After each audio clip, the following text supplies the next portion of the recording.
Nothing I've to got a fear. hurricane bearing down on me, and I'm more afraid of you right now. Please stay safe. To all our good friends in Miami. Welcome to PTI with Tony and Mike spending a long weekend at Sandals. I'm joined by my good friend from Miami, Mr. Israel Gutierrez. There we go.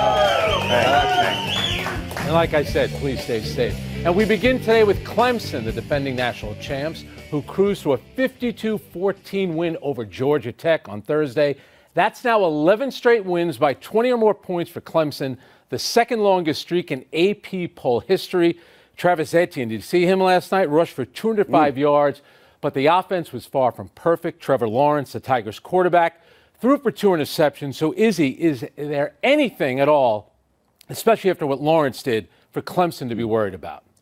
Well, I'll get to Trevor Lawrence in a second. But really what we wanted to see out of Clemson was whether they were going to be dominant right off the bat or if they were at all going to, struggle and maybe show signs that, hey, Alabama could be number one. They didn't do any of that, really, if you think about it, right? They replaced 5 starters on defense and didn't look like they missed a beat defensively. And, yeah, Trevor Lawrence threw a couple of interceptions there, but Travis Etienne, a 90-yard run, another 20-yard touchdown run where he was untouched, Frank, and another 40-plus-yard run where he was untouched. That is dominant football, regardless of what Lawrence did. It's amazing. You go into the game and you're thinking Trevor Lawrence right now, along with Tua, probably the 2 guys that are the Heisman favorites. Travis Etienne came out of the game right now as the leader. I get it. It's the first week of the college football season.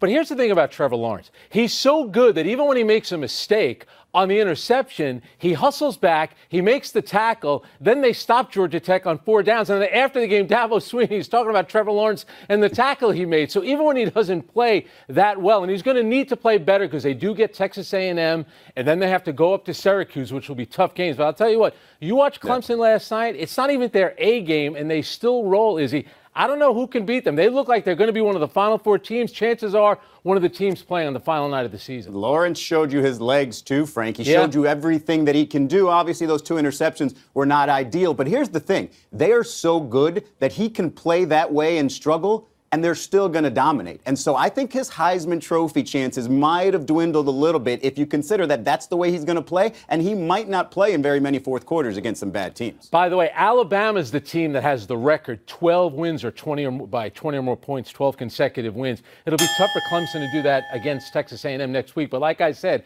Texas A&M, then on the road at Syracuse, an underrated team, they get past that, they're going to cruise in the ACC. Yeah, not easy. So we got a good look at the champs, but we've yet to get through one full weekend of college football, and there could already be a hot seat situation. Chip Kelly, who was football's preeminent offensive genius earlier this decade, is now 3-10 at UCLA after a sloppy Bruins loss to Cincinnati last night. Frank, should Chip be chopped already? No, that's not going to happen. They signed him for 5 years, $23 million. And, the one thing about UCLA, and you don't want to be disrespectful to the Pac-12 and especially UCLA, but it's really not a football school. I'm looking, since 2000, they've had 3 seasons where they've won 10 games, which is obviously a good season. They've also had 8 losing seasons. So UCLA, it's tough there. He's got 87 sophomore and freshman players, so he has a young team. But you mentioned it, the idea that he's a genius. You look at his last 3 stops. Eagles, 49ers, and now UCLA. He's 11-33 in his last 44 games. No longer a genius, that's for sure. I mean, absolutely. We have to relook at the way we view him here. You're talking about 4 years, the peak of his career, 4 years as the head coach at Oregon. Very good. BCS game every single year. It's been 7 years since then, and you mentioned it. Not 1, but 2 failed NFL jobs, a TV stint, and now 3-10 at UCLA. His last recruiting class, Frank, top 400. Didn't even, one player in the top 400. It's just not looking very good. I think what we're seeing here is, I don't know if it's going to end with UCLA anytime soon. They might give him 3 or 4 years. But if it fails here, this looks like the end of Chip Kelly. Here's what you have to be concerned about, too. The quarterback, the sophomore, Dorian Thompson-Robinson. So he's been in the program for over a year working with Chip Kelly. He was 8 for 26. That is awful. He had 2 fumbles. He had 2 interceptions. So you're talking offensive genius. And Chip Kelly said, I love coaching this kid. You have to do better than that. You're not going up against Alabama. You're not going up against the Chicago Bears, defense in 1985. I mean, 8 for 26 on any level. You were that's terrible. expecting to have a breakthrough genius for him. Yeah. It's supposed to be a breakthrough season for the sophomore. And again, it's supposed to be made easier with Chip Kelly's offense. It feels like in just one decade, football has sort of passed Chip Kelly by, and all this innovation and everything else that made him such a coveted head coaching hire, all gone. Everybody has surpassed him. He's 3-10 right now at UCLA. They got Oklahoma coming up. They got to go to Stanford. Of course, they have USC. They got to go to Utah, which looked impressive against BYU. So they got tough things coming up. All right. When the Giants drafted Daniel Jones 6 overall, everyone in New York was screaming, Daniel who? Now his teammates are calling the rookie quarterback Daniel Dimes. That's right. Jones ended the preseason by completing all 4 of his passes against the New England Patriots for 47 yards. He went 29 of 34 for 416 yards in the preseason. That's 2 touchdowns, 0 interceptions. So, did Jones, who's going to begin week 1 as Eli Manning's backup, prove anything to you in the preseason? Well, here's the thing. He didn't really have to prove anything to me, you, or any of the fans, right? Because we already heard all the mocking. We already knew Gettleman was going to get it if Daniel Jones struggles because nobody expected him to go that high.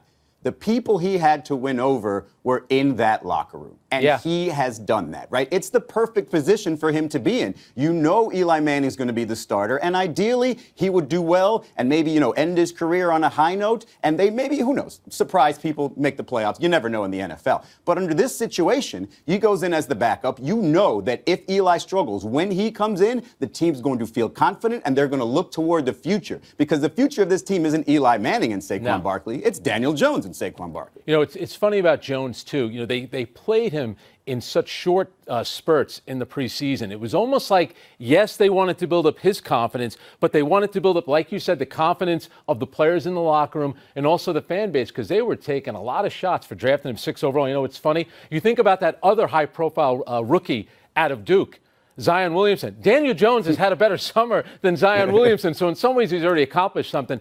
But you're right, though. John Mara came out, the owner of the Giants came out a couple of weeks ago, and he said, I hope Eli has a great season and that Daniel Jones never sees the field. Now, the media in New York, and this is everywhere with a backup quarterback, they're already getting on Pat Shurmur. Who's going to be the starter? He said it's going to be Eli. If Eli is winning, Eli is going to play. If the Giants at some point are 2-3 games under 500, Daniel Jones is going to get his chance sooner than later, which is exactly what happened to Eli when he broke in as a rookie and he had Kurt Warner as the starting quarterback. And say what you will about it being preseason, rookies are always going to struggle. He looked poised. He wasn't making mistakes. He seems like he wants to learn. It feels like, Gettleman knew it all along, and we're all just kind of dumb. The Giants are walking around patting themselves on the back. But remember, it's the preseason. Don't get too crazy. Still has to do it in the regular season. Well, my Dominican brother and Reds rookie, Aristides Aquino, continued the surprising start to his big league career, belting his 14th homer in August, setting the National League record for a rookie in any month. Aquino got called up August 1st and leads the league in RBI since then. Frank, he's an older rookie, 25, and no one saw this coming. Is it real? I don't know if it's real in today's baseball. Everyone's hitting home runs. 2 years ago, he's in Double-A, and he's hitting .216. The next year, he's hitting .240 in Double-A. I get it. He says he changed his stance. I think what's changed is the baseball. Cody Bellinger set the record in 2017. Aaron Judge did the same thing in the American League in 2017. And here's the thing about today's baseball. Pete Alonso of the Mets has already set the National League rookie record for home runs. And he already has the Mets team record in August, Izzy. So to me, all these records, I think years from now, we're going to look at it as a live ball. There's something going on with that baseball. Yeah, I'm not really worried about the record in terms of this with Aquino. I'm just looking at the surprising nature of it, right? Because you mentioned 240 in Double-A. The year before that, 240 hit 216 in Double-A. But if you look, as he moves up in the ranks, his strikeout rate goes down. So the tougher pitching he's hitting, the better he's doing there. But if you look at the more advanced numbers, he swings a lot, he chases a lot. Of those 14 home runs, he only saw up as many as 4 pitches 3 times. So he's clearly going in aggressively and hitting early. People will adjust to Aquino, but this is a lot of fun and surprising for a guy you didn't think would be this. It's funny. ESPN earlier today had a pretty good stat. They projected his numbers over 162 games. They had him at 84 home runs. So when you start talking crazy numbers like that, here's the thing, though, too, about the home runs. Aaron Judge has the American League rookie record with 52. Pete Alonso could get to 52 this year. I mean, it's ridiculous what's happened in baseball the last couple of years with these numbers. You know, I get it. You know, Rudy York had the record back in the 30s. That was an outlier. It seems like everyone now, it's a strikeout home run league, and every team using about 6 or 7 pitchers.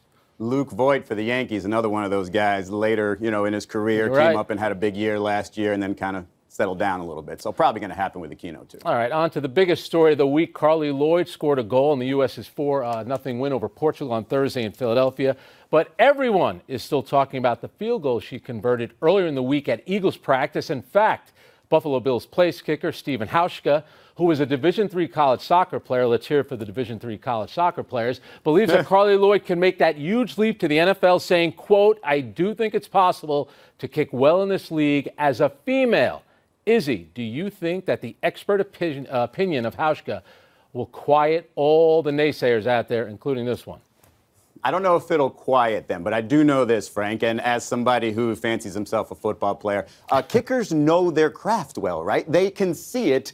They can see quality when they see it. And obviously, after Hauschka watching and all these kickers watching Carly Lloyd, for them to put the rubber stamp on it and say, yes, I think she can do this, then I think other people might have to think about this, right? This is coming from the horse's mouth, per se. But if you look at it and you talk about the tackling situation, and that's what everybody wants to know, hey, will she be able to handle a situation where if there's a fumble or a blocked kick and she's got to tackle? Well, Hauschka says, you know what? She doesn't have to, because name the last kicker you remember making a tackle or aggressively going after a tackle. It happens so seldomly, and she's not made out of tissue paper, Frank. She can prepare for this and possibly take a hit. To me, that's the weakest argument of all. I mean, you want to go back a million years ago to Gary Upremian. Ralph Panershka was a kicker for San Diego, had a condition where he cannot get hit on the field. He used to kick the ball off and run off the field, so they were basically defending with 10 players. So that part of it is absurd. Any kicker that gets hit is going to get hurt. To me, it's about technique. Now, remember I told you a couple of days ago I could kick a 40-yarder. Well, I might have been wrong about that. I did. Listen, I got video proof. Asked the producer. I did kick a 35-yarder. Then I started thinking, you know what?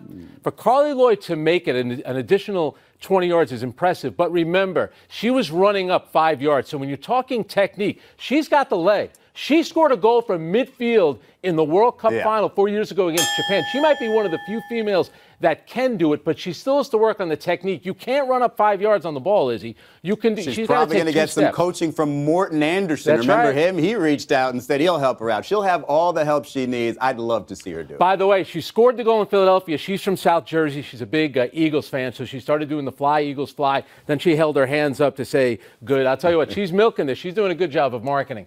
That's for sure. All right, let's take a break. But coming up is Bills head coach Sean McDermott, right to be fired up about a 4-0 preseason. You know the music. Tony and Mike, they're not the only psychics around here. The phone lines are open. Who's first? Hi, Frank. Hi, Izzy. Do you see Oregon beating Auburn tomorrow? Oregon, Auburn. Neutral site game at Jerry's World. Who knows? Maybe Ezekiel Elliott will show up and throw out be out there for the coin toss. Oregon quarterback Justin Herbert, one of the top quarterback prospects in the country. He's been pretty funny this week. Every time he refers to Auburn, it's the University of Auburn, he says. So they're going to be gunning for him tomorrow. What I find interesting is for the Pac-12, can this be the comeback season for them? The last 2 years, they haven't been in the college football playoffs. They've kind of been, written off a little bit. Maybe this will be, it'll start for Oregon this weekend in Dallas against Auburn. It would almost have to be a bounce back, right? They've been so bad, especially last year. Look, Oregon with Justin Herbert, he would have been a first-round pick last year, one of the first quarterbacks taken. He came back for his senior season. They've got 10 offensive starters total coming back. They've got the #1 recruit overall as a freshman. But I still think of an SEC dominant defensive line, and Auburn has one of those. In an early season game can go out and wreck an opponent, especially a Pac-12 opponent. You saw what Florida's defensive line did to Miami, and neither of those teams looked sharp. That was the difference. I can see Auburn being the difference here, too. Last season, 29 touchdowns, 8 interceptions for Justin Herbert. You're going to talk like that, you're going to have to produce. Yeah. All right, what do we got next? Hey, guys, I want to know. Do you see the Bills 4-0 preseason having any correlation with the regular season? The Bills 4-0, the only time in their history that they've gone undefeated, or I should say that they've gone 4-0 in the preseason. In a word, it doesn't mean anything. The year that the Lions went 0-16 in the year that the Browns went 0-16, they went undefeated in the preseason. The games don't count. So, no, I'm not making any correlation between a good preseason and a good regular season. Sorry. I'll give you a little bit of a morsel here, Frank, where Coach Sean McDermott, he said, quote, I know it's preseason, but going 4-0 in the preseason for the first time in franchise history says a lot about our team. Okay. Normally, you'd say, no, it doesn't say anything about that team, as you just said. But he continued, he said, this locker room loves each other. I had to hold them back down at the end so they on the go-ahead score. You can create a unity. You can create a chemistry here. This team is nobody believes in them. Nobody knows what Josh Allen's going to be, even though he was 5-6 as a starter and could get better. But I think showing some sort of cohesion, some sort of chemistry in the preseason can mean something. Winning is always good, but I'll say this. The Bills went to the Super Bowl 4 straight years in the 90s. Their overall record in the preseason was 6-12 in those 4 years, including in 1990, they went 0-4.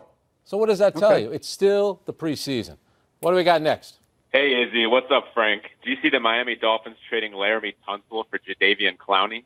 There it is. This is a trade that's been talked about a lot. The most recent one has a first-round pick and Tunsil going to the Houston Texans. If I'm the Miami Dolphins, you can make the case. I get it. Having a big-time defensive player is important. Brian Flores comes from New England. Bill Belichick, you want the great defense.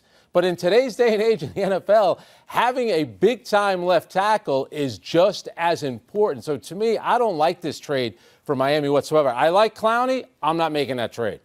It feels ugly on both sides because you've got Houston trying to get rid of him so badly and needing a left tackle so badly. Frank, they're the ones trying to give Miami a first-round pick just to try to make this happen and then include some other picks there. And then you've got this whole idea. There was a Miami Herald article talking about a potential revolt if they trade Laramie Tunsil because he's a very, very well-liked teammate. I'm sorry. What difference does it make if a rebuilding team revolts? If you're Brian Flores, you do what's best for your organization. And if having the #1 overall pick from a few years ago is better than, say, some decent offensive tackle, you do it. Izzy, let me ask you a question. Can a locker room filled with guys that don't have guaranteed contracts really start a revolt? This ain't the NBA. It's the NFL. Nope.